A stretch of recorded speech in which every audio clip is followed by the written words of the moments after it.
Richard Arnold. You've been a great pleasure to have here, as ever. Final day today. I know, whenever I come here, it's like a full and frank confessional. It's like being on a long-haul flight that you can't quite get off. I'm sorry. You end up revealing everything about yourself. And what I'm about to reveal, actually, is inspired by a man who, well, inspired me no end when I was but a nipper. Most people were... lads and lasses, I would argue, were perhaps singing into hairbrushes when they were growing up as kids, but I was pretending to interview people from a very young age, and it was all about Sir Terry Wogan. An extraordinary man, with an impish sense of humour, of course, which I loved. And I was very lucky a couple of years ago to go to a tribute lunch for Sir Terry Wogan, which he was present at. And as you can imagine, the tributes flowed, as did the grog, if you like, the liquor. He did like a long lunch, but who doesn't in good company?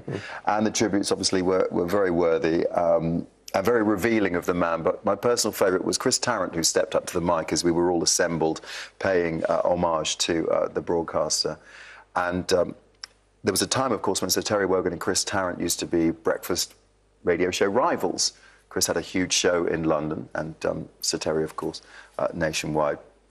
And Chris tells this story of Sir Terry saying, well, we must go out for a drink. So they went out for a cheeky little midweek drink, and the drink kept flowing. And Sir Terry said, oh, please, you must stay for another one, you know, stay for another one. And so it went on. And then Chris eventually said, look, we've both got to get up at the crack of a sparrow's cough, you know, to do our shows. We ought to, you know, draw a line. And Sir Terry said, oh, no, actually, I'm not working tomorrow. That's the whole point. But I'll enjoy listening to you. It's the mark of the man. I can't tell you what a great deal of affection I have from him. Much of it from afar, because we only ever glanced across each other very rarely. But he was a good man. Very good. Excellent. Brilliant. Well done.